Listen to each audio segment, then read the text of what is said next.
আসসালামু আলাইকুম সবাইকে আমাদের অর্গানিক কেমিস্ট্রি লেকচার 1-এ স্বাগত।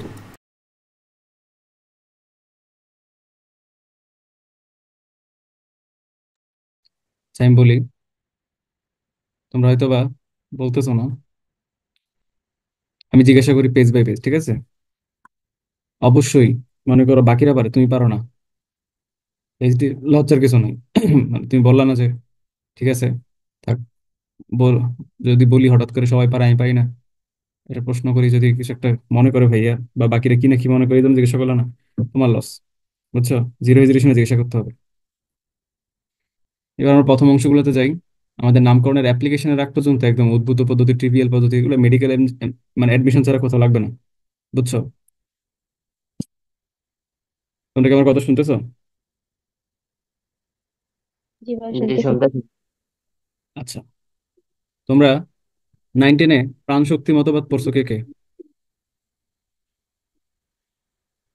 পড়ছিলাম কিন্তু মনে নাই তো। প্রাণ শক্তি করিনি মতবাদ পড়ো নাই? ইংলিশ নামটা কি বলো, জানো তোমরা? কিন্তু। ইংলিশ নামটা কি? Vital force vital theory force theory পড়ছিলা? Vital force theory. কে দিছে বলো তো? পড়ছি, মানে নামটা চিনা চিনা লাগতেছে। বার্জিলিয়াস দিছে। প্রাণ শক্তি বিজ্ঞানী মতবাদ বার্জ। বা ভাইটাল ফোর্স থিওরি বার্সেলোনা। বার্জিলিয়াস দিছে। প্রাণ শক্তি মতবাদে সকল ইনঅর্গানিক উৎস থেকে অর্গানিক কম্পাউন্ড উৎপন্ন করাকে মানে ইগনোর করা হয়েছে, তারা একটা স্কলারশিপ ধরে। তো আমাদের এদিকে তথ্য, সাল, বিজ্ঞানীর নাম, কোন তত্ত্ব দিছে, শেষ।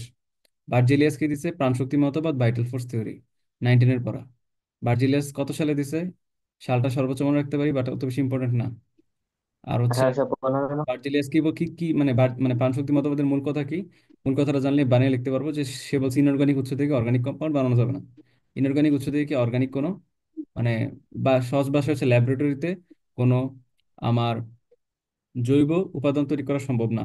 জৈব উপাদান কেবল যার মধ্যে জৈব জৈব। জীবন আছে তার মধ্যেই পাওয়া যাবে। এটা বার্জিলিয়াসের মূল কথা ছিল। প্রাণ শক্তি মতবাদ, এখানে একটা কথা ছিল যে এক অজানা, যেটা কথা আছে না, অজানা শক্তি থেকে পাওয়া যায়। বুঝতে পারছি? এই যে লেখছে, এই যে রহস্যময় প্রাণ শক্তি, ঠিক আছে? এই যে প্রাণ শক্তি, এই রহস্যময়টা রহস্য সে উদ্ঘাটন করতে পারেনি। তো সেটা উদ্ঘাটন করছে অ্যাক্সিডেন্সিয়ালি, কে করতে পারছে? অ্যাক্সিডেন্সিয়ালি বিজ্ঞানী ফ্রেডরিক ওহলার করতে পারছে। কত সালে? 1828 সালে। এটা মনে রাখতে হবে। ফ্রেডরিক ভোলার বা ফ্রেডরিক ওহলার একই জিনিস, যেটা মনে রাখার সমস্যা নেই। ইম্পর্টেন্ট কি? ইম্পর্টেন্ট হচ্ছে জৈব রসায়নের প্রথম বিক্রিয়াটা যেটা ল্যাবরেটরিতে প্রস্তুত করা পসিবল হয়েছিল, সেটা একটু মনে রাখতে হবে। সেটা হচ্ছে এই যে অ্যামোনিয়াম ক্লোরাইড থেকে, অ্যামোনিয়াম ক্লোরাইডের সাথে লেড সায়ানাইড, সায়ানাইড না সায়ানাইড, সায়ানাইড মনে হয়, এটা বিক্রিয়া সায়ানিট। লেটস সায়ানাইড বিক্রিয়া করে কি উৎপন্ন করে, এবং সেটারে ফার্দার আমি যদি এমন রূপায়ন করি, তাহলে রিফর্মিং বিক্রিয়া বা পুনর্বিন্যাস বিক্রিয়া ঘটে, এবং সেখান থেকে ইউরিয়া উৎপন্ন হয়। ইউরিয়ার মানে চেহারাটা মনে রাখতে হবে। এখানে কি ঘটে? তোমার ডাবল অ্যামোনিয়া একটা করে হাইড্রোজেন ত্যাগ করে কিটো পরমাণু, কিটো মূলকের যে স্ট্রাকচারটা, দুই পাশে হাত খালি, মাঝখানে কার্বন, দুইটা অক্সিজেন ধরে, দুই হাতে একটা অক্সিজেন ধরে রাখছে। এই কিটো স্ট্রাকচারটা এসে বসে, এরকম স্ট্রাকচারটা মনে রাখতে হবে, ইউরিয়ার সংকেতটা। আর মনে রাখতে হবে কে দিছে, ফেডরিক বোলার বা ওলার। ওনারে বলা হয় the father of organic chemistry বা জৈব রসায়নের জনক। আর এই বিক্রিয়াটা হচ্ছে একটা পুনর্বিন্যাস বা রিফর্মিং বিক্রিয়া। আমরা আরো দুই জায়গায় রিফর্মিং বিক্রিয়া দেখবো, একটা হচ্ছে অ্যালকাইনে, একটা দেখবো অ্যালকিনে, সরি অ্যালকাইনে, ঠিক আছে? তো জৈব যৌগের এখানে আর কিছু কারণ লেখা আছে, এগুলো রিডিং করলে হয়ে যায়। ক্যাটানেশন 19-এর সংজ্ঞা। ক্যাটানেশন কেন বলে? বলে যে যে কার্বনই কেন, হোয়াই কার্বন অনলি, ঠিক আছে? কেন কার্বন, হাইড্রোকার্বন কথাটা বললো? কারণ হচ্ছে ক্যাটানেশন ধর্ম আছে কার্বনের মধ্যে, মানে হচ্ছে জালিকাকার গঠন করার ক্ষমতা কার্বনের অনেক বেশি। কারণ কার্বনের যোজনী কি খুব উচ্চ মানের একটা যোজনী না? 4, স্টেবল যোজনী 4। তাহলে আনস্টেবল যোজনী তো মানে মানে স্টেবল যোজনী 4, তাহলে এটা কিন্তু খুব রেয়ার। ঠিক আছে, এই জন্য কার্বনটা খুব বেশি কার্বনেশন করতে পারে, সবার সাথে একসাথে ধরতে পারে, সবাই ধরে রাখতে পারে, মানে একসাথে অনেকজনের সাথে বন্ধন করতে পারে। এটাই লিখছে এখানে। কার্বন অসংখ্য পরমাণু নিজেদের সাথে যুক্ত, ছোট বড় বিভিন্ন এই কথাগুলো লিখছে। এগুলো একদম ইজি জিনিস, আমি আসলে পড়ানো উচিত নেই জায়গাটা। জাস্ট সর্বোচ্চ যেটা মনে রাখতে পারো, শুধুমাত্র নট অনলি কার্বন অনলি, যে কার্বনই শুধুমাত্র কাইনেশন দেয় এমন না, নাইট্রোজেনও দিতে পারে, সালফারও দিতে পারে। যাদের স্টেবল যোজনী, যেমন নাইট্রোজেনের 3, সালফারের স্টেবল 2, 4, 6 হইতে পারে, বাট স্টেবল 2। তো এদেরকে আমি ক্যাটানেশন ধর্মের আওতায় আনতে পারি। বাট এটা যেহেতু তুমি একবার যদি চিন্তা করো, তুমি এটা মাথায় যদি আসে যে কার্বনের 4 আর নাইট্রোজেনের 3, মাত্র এক কমলো, তো এর ক্যাটানেশন এক তো কম কেন বলা হচ্ছে, কেন কার্বনের ক্যাটানেশনটাকে এত হাইলাইট করা হচ্ছে? তুমি এটা নিয়ে চিন্তা করে, তুমি যদি 100-তে চিন্তা করো, 4 মানে হইতেছে 100, 3 মানে হচ্ছে 75, কত কমে গেল? 25 কমে গেল। মানে ইটস লাইক 1/4 কমে গেছে। তার মানে হইতেছে বহুত কিছু কমে গেছে। সেটা বড় বড় চিন্তা করলে, বড় সংখ্যা দিয়ে চিন্তা করলে বুঝবো যে হ্যাঁ, একটা যোজনী কমে যাওয়া মানে হইতেছে অনেকগুলো স্কোপ কমে যাওয়া। এই জন্য হইতেছে নাইট্রোজেন সালফারের যোজনী একটু ভালো মানের হওয়া সত্ত্বেও ক্যাটাইনেশন ধর্মটা খুব বেশি স্ট্রং না। এই জন্য হচ্ছে আরো বেশি, খুব বেশি জৈব যৌগ গঠনে খুব বেশি এটাই কারণ ঘটাইতে পারে না। সামান্যতা নিয়ে বিশাল পড়াশোনা আছে, আমরা গেলাম না। পলিমারকরণের সংখ্যা মনে রাখতে পারো। পলিমারকরণ বিক্রিয়াতে লাগে না তা না, আমরা অ্যালকাইন একটা পলিমারকরণের ছোট্ট একটা বিক্রিয়া দেখবো। আর পলিমারকরণ স্কিপ লাগবে না, আমাদের লাগবে যেটা ফুলারিন্স। ফুলারেন্স খুব ইম্পর্টেন্ট জিনিস, ইম্পর্টেন্ট এমসিকিউ, তাও মেডিকেল বা তোমাদের কলেজে আসতে পারে। বলছে ফুলারিন্স হচ্ছে ক্যাটাইনেশনের কি ফসল, ফুলারিন্স এর মাধ্যমে কিন্তু আমার ক্যাটাইনেশনটা দেখা যায়। এটা কার্বনের তৃতীয় রূপভেদ। তাহলে দ্বিতীয়টা কি বলতো? বলো। তৃতীয় রূপভেদ যদি ফুলারিন্স হয়, তাহলে দ্বিতীয়টা নাম কি কার্বনের? গ্রাফাইট হবো নাকি? গ্রাফাইট। গ্রাফাইট নাকি হিরো? ওকে। হিরোকার গ্রাফাইট এটা কোনটা? আবিষ্কৃত হয়েছে কত সালে? লাগবে না, এটা মনে রাখা লাগবে যে কার্বন সংখ্যা আছে, এটাও লাগবে না। লাগবে কোনটা? লাগবে হচ্ছে এই যে, হয়ে গেল এই যে 30 থেকে 70-এর লিমিটে মনে রাখা লাগবে না, জাস্ট এটুকু মনে, লাস্ট লাইনটা মনে রাখলে হবে। আর এখানে একটু কথা বলে দিই যে বলছে ফুলারিন্স কার্বন সমূহ পরস্পরের সাথে সমযোজী বন্ধনে আবদ্ধ থাকে। ফুলারেন্সের উদাহরণ হচ্ছে C30, আছে এগুলো লাগবে না। লাগবে হচ্ছে এটা যে C60, একটি ফুলারেন্সের আণবিক ভর 720। কেন? এ, বুঝতে পারতেছো তো তোমরা? কি আমি যে পিডিএফটা দেখাইতেছি এটা দেখতে পারতেছো তো? স্ক্রিনে দেখা যাচ্ছে না? জি ভাইয়া দেখতেছি। জি দেখা জি যাচ্ছে। ভাইয়া দেখা যাচ্ছে। হ্যাঁ যাইতেছে। আচ্ছা, এবার আমরা জৈব যৌগের মানে ক্লাসিফিকেশন করি। জৈব যৌগের বেসিক্যালি আমরা দুইটা ভাগে ভাগ করতে পারি, একটা হচ্ছে অ্যালিফেটিক আর একটা হচ্ছে অ্যারোমেটিক। ফার্দার যদি আমি অ্যালিফেটিক রে ডিফারেন্সিয়েট করি, তাহলে আমরা দুইটা মানে পার্ট পাই। একটা হচ্ছে ওপেন সাইকেল বা মুক্ত শিকল, আর একটা হচ্ছে ক্লোজ সাইকেল বা সাইক্লিক বদ্ধ শিকল। বুঝতে পারছি? তো মুক্ত শিকল অনেক রকম হইতে পারে। শিকল মানে কি, এগুলো তোমরা বুঝো, আমি আসলে পড়ানোর এটা উচিত না, তো আমি একটু বুঝাই। মুক্ত শিকল তো এটা আছেই। এবার এটা একটা লাইনে হইতে পারে, আবার এটা ব্রাঞ্চ আকারও থাকতে পারে, তাই না? এটা তো মুক্ত শিকলি বলা যায়, কারণ সে মুভ, একটা ডট এখানে দেখে যে এই ডটটার দিকে তাকাও, সে মুভ মানে ফ্রিলি মুভ করতে পারতেছে, কিন্তু শাখা আছে ঠিক আছে, বাট ইন্ডিপেন্ডেন্টলি মুভ করতে পারে, এই জন্য এটা আমি বলতেছি মুক্ত। ঠিক আছে। কিন্তু যখন এটা চক্র হয়ে যাবে, সাপোজ মনে করে এটা একটা আমার চক্র, চাক্রিক যোগ, এটার মধ্যে সে চাইলেই ফ্রিলি মুভ করতে পারবে না। মানে কারণ এক চক্র পরে সে আবার আগে জায়গায় চলে আসবে, নতুন জায়গায় সে ভিজিট করার প্রবণতা হারায়। এটা এর জন্য বলা হয়েছে বদ্ধ শিকল যোগ। তো মুক্ত শিকলকে ফার্দার ডিফারেন্সিয়েট করলে একটা পাবো আমি সরল শিকল, একটা হচ্ছে শাখা শিকল। সরল শিকল লিনিয়ার চেইন, ব্রাঞ্চ চেইন। বুঝতে পারছো? সরল শিকলটা আবার দুই ভাগে ভাগ করতে পারি, দ্বিবন্ধন ত্রিবন্ধন এক বন্ধনের ভিত্তিতে। একটা হচ্ছে সম্পৃক্ত স্যাচুরেটেড, আছে অসম্পৃক্ত আনস্যাচুরেটেড। এবার বদ্ধ শিকল যৌগরে আমরা সাধারণত সাইক্লিক যৌগ নামে ডাকি। বুঝতে পারছো? এই বদ্ধ শিকল যৌগকে আমরা সাধারণত অ্যালিসাইক্লিক যৌগ বলি। কি বলি? অ্যালিসাইক্লিক যৌগ। তো অ্যালিসাইক্লিক যৌগ দুই প্রকার হয়, একটা হচ্ছে সুষম চাক্রিক আর একটা হচ্ছে বিষম চাক্রিক। সুষম চাক্রিক মানে হচ্ছে হোমোসাইক্লিক, আর বিষম চাক্রিক মানে হচ্ছে হ্যাটারোসাইক্লিক। হোমোসাইক্লিক আর হ্যাটারোসাইক্লিক একটু ডিফারেন্সটা বোঝাই। তোমরা সুষম আর বিষমের পার্থক্য যেমন ত্রিভুজের মধ্যে পড়ে আসতো, এখানে সুষম আর বিষমের ত্রিভুজ ডিফারেন্স কিন্তু একরকম না। আমরা ছোটবেলায় পড়ছিলাম যে তিনটা বাহু এক হয়ে গেলে হচ্ছে সুষম মানে বলা হয়, আর তিনটা বাহু যদি ডিফারেন্ট হয় তাহলে তিনটা কোণও তার একটার সাথে একটা মিলবে না, তাহলে সেটাকে আমি বলতেছি বিষম বাহু ত্রিভুজ বা বিষম কোণী ত্রিভুজও বলতে পারি, সমস্যা নাই। কিন্তু এখানে বিষম বলতে বোঝানো হয়েছে যে রেগুলার সাইকেলের মধ্যে যদি একটা আনএক্সপেক্টেড কেউ চলে আসে, মনে করো একটা বেঞ্জিন, বেঞ্জিনের এই কোপাত্তে কোন একটা করে কার্বন থাকার কথা ছিল, কিন্তু তলায় হঠাৎ করে নাইট্রোজেন ঢুকে এটার বানিয়ে দিল কি, পিরিডিন বানিয়ে দিল না? এই যে পিরিডিন বা পিরিডিনের সংকেত তোমার নাম জানলেও না জানলেও সমস্যা নেই, জাস্ট মনে রাখো। এই যে পিরিডিন বানিয়ে দিল, কি করলো? সাইকেল ব্রেক করে ফেললো না? কার্বনের সাইকেল এটা কি আর রইলো? রইলো না। তো এটা বলা হচ্ছে আমার হেটারোসাইক্লিক। ওকে। এগুলো বুঝবে আশা রাখি। সমগত শ্রেণীর সংখ্যা ছোটবেলা থেকে পড়ে আসতেছো, কোনো কিছু লাগবে না, পড়ে নিয়েও পারবা। মিথিলিন মূলক কারে বলে? হোমোলগ সমগত পারবা। সমগত শ্রেণীর নাম পারবা, সবই পারবা।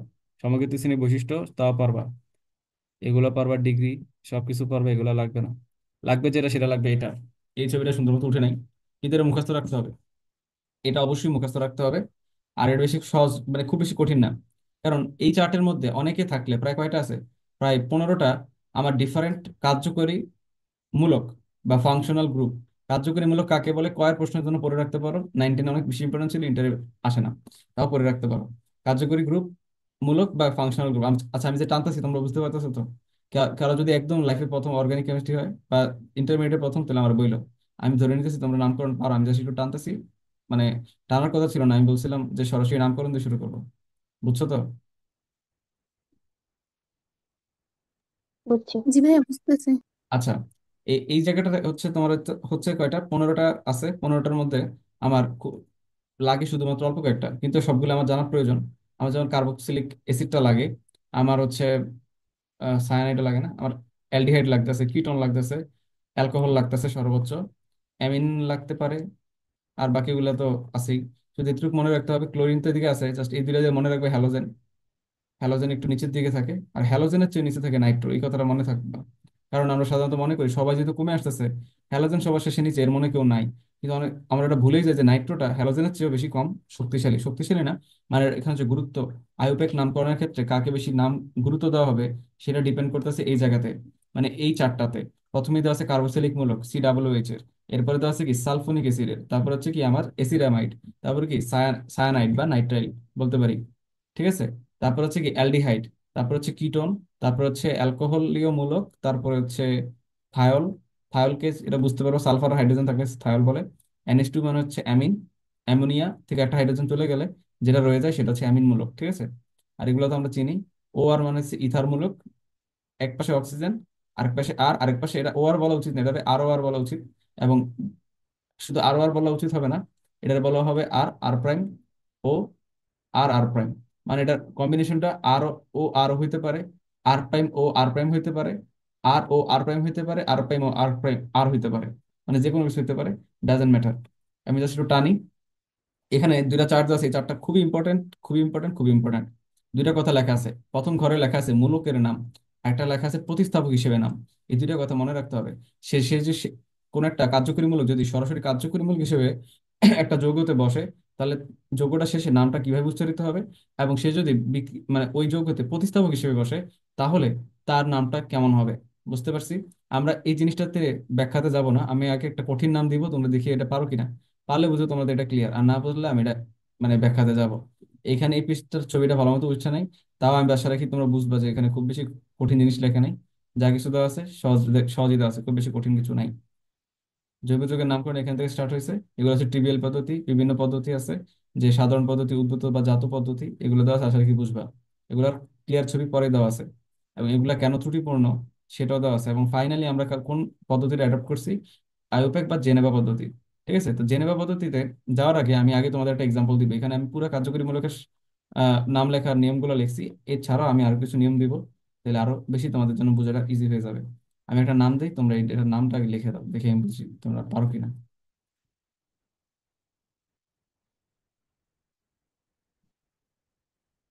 তো এখানে দরকার নেই, আমরা এটা নোট প্যাডে দিই।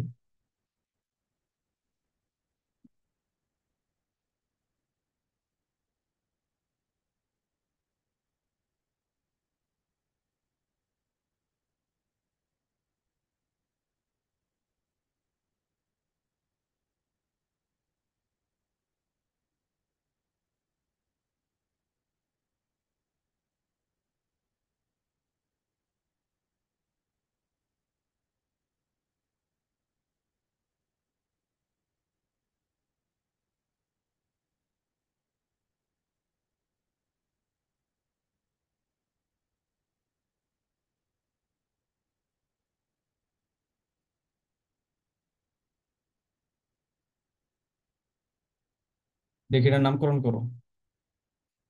স্ক্রিন দেখা যায়?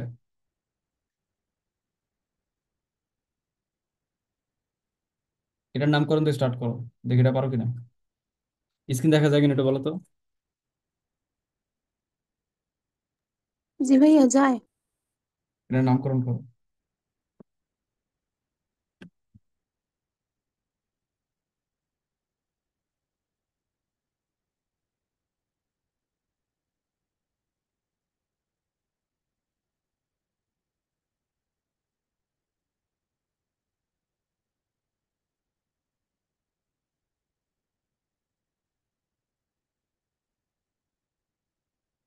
তো তোমরা এটা করো, আমি একটু 2 মিনিট, 3 মিনিট আসতেছি।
আমাদের লেখা হয়েছে, বলো তো নামটা বলো। পারছো কেউ?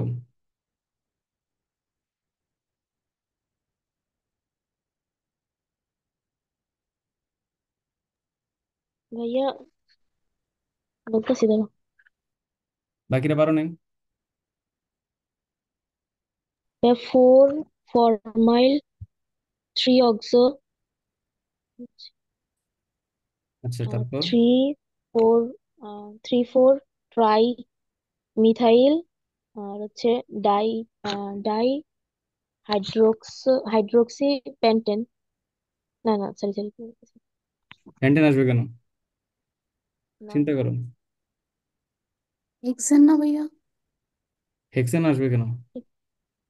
চিন্তা করো কি আসবে। ডাই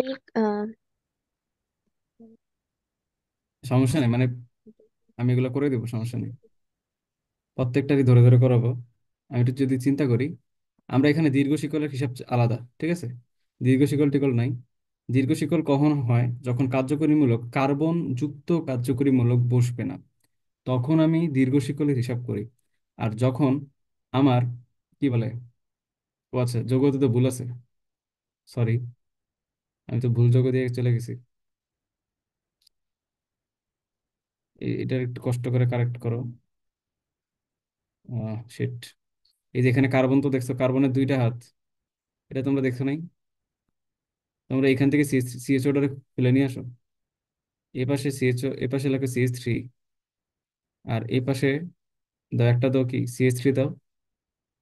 আর আর কিছু দেওয়ার দরকার নেই।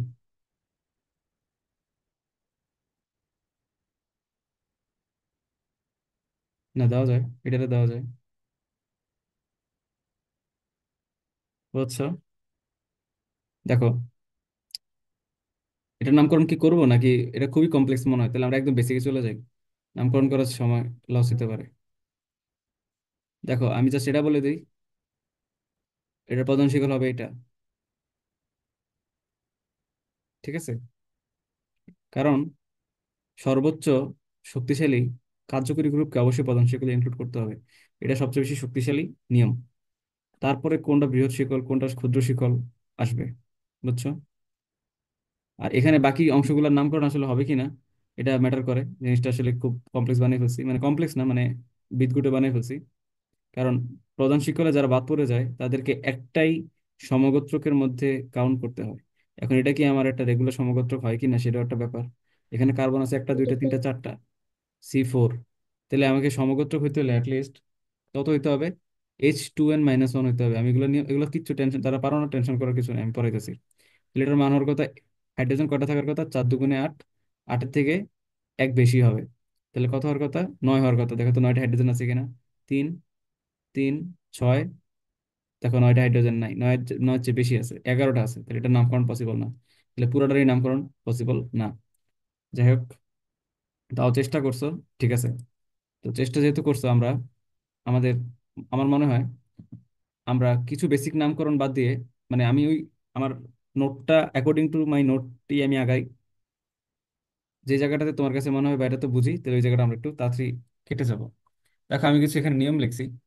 নিয়মের প্রথমে একটা কথা বলছে, এই নিয়মের এগুলো যে শুধুমাত্র শুধু শুধু 1 2 3 লিখছি এরকম না কিন্তু, কথা বুঝছো?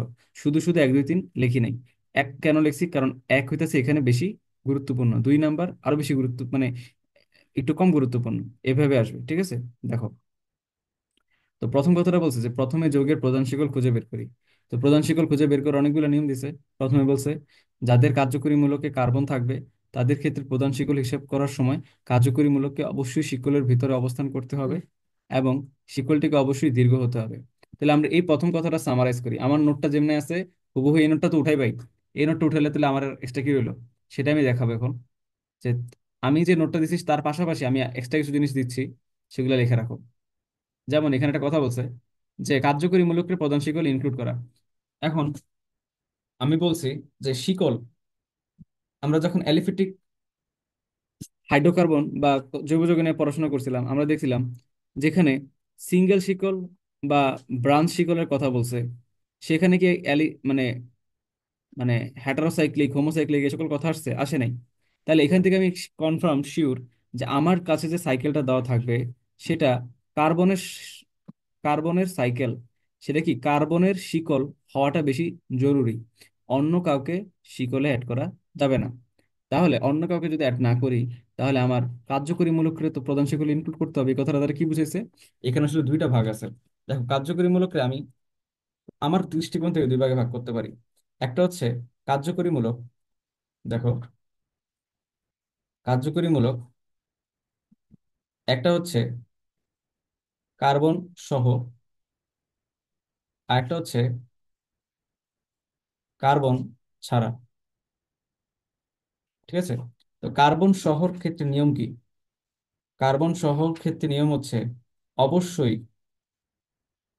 অবশ্যই, এটা কার ক্ষেত্রে লেখা হইতেছে, এটা কি আমি আলাদা নোট করাচ্ছি না? আমি একটু আগে যে 1 নম্বর পয়েন্টটা লিখছি সেটা যখন খাতায় উঠাইবা, উঠানোর পাশাপাশি আমি যে এই মাত্র এখন যে লেখাগুলো লিখতেছি এগুলো উঠে ফেলবা। তো বলছে অবশ্যই ওই কার্যকরী, ওই কার্যকরী মূলককে, ওই কার্যকরী মূলককে প্রধান শিকলে, শিকলে ইনক্লুড করতে হবে। বুঝতে পারছো? আর কার্বন ছাড়া কার্যকরী মূলকের ক্ষেত্রে নিয়মটা কি? কার্বন ছাড়া কার্যকরী মূলকের ক্ষেত্রে নিয়ম হচ্ছে ওই কার্যকরী মূলকটা, ওই কার্যকরী মূলকটি, ওই কার্যকরী মূলকটি যেই, ওই কার্যকরী মূলকটি যেই কার্বনের সাথে যুক্ত, যেই কার্বনের সাথে যুক্ত, সেই কার্বনটিকে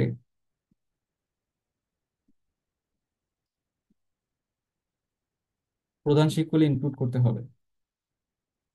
প্রধান শিকলে ইনক্লুড করতে হবে। বুঝতে পারছো? এক্সাম্পল দিই।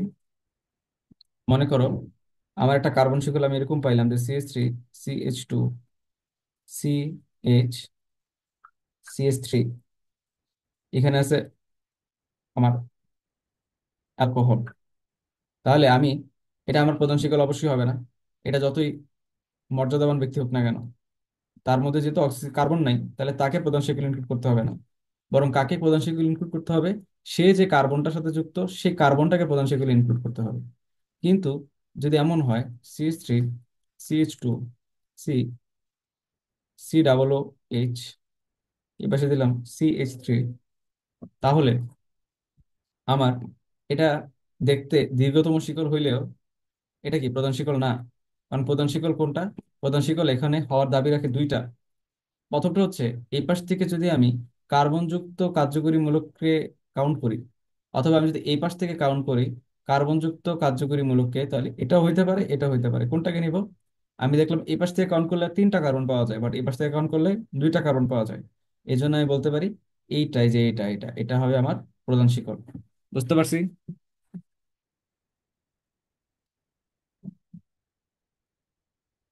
বুঝছো তো?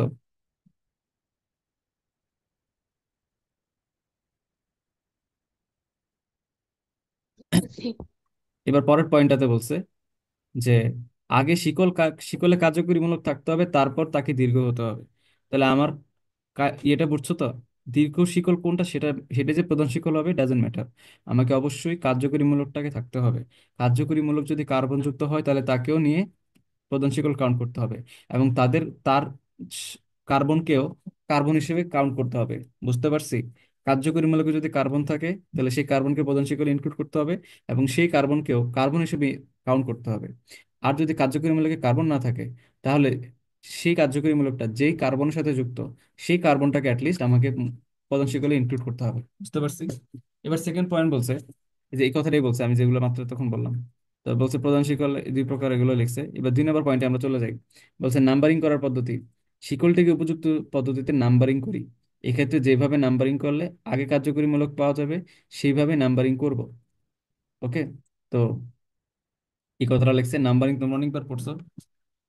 নাম্বারিং আমাদের নতুন করে এখানে কিছু শিখবো না, কারণ কারণ শিখবো একটু পরে আমরা কিছু এক্সাম্পল দেখবো। এক্সাম্পল সলভ করতে গেলেই তোমরা বহুত নাম্বারিং বুঝতে পারবে জিনিসটা আসলে কি। বা এগুলো তোমরা পড়ে আসছো, তোমরা জাস্ট 19-এর হিসাব আলাদা দাও। আমরা আগে কি করতাম, ওই যে আমরা বাম পাশ থেকে 1 2 3 করতাম, ডান পাশ থেকে 1 2 3 করতাম, যোগ করতাম, দেখতাম কারটা বিয়োগ যোগফল বড় কারটা ছোট। এগুলো দরকার নেই। জাস্ট দেখবো যে কোন পাশ দিয়ে গেলে সামথিং ইরেভিলেন্ট চোখে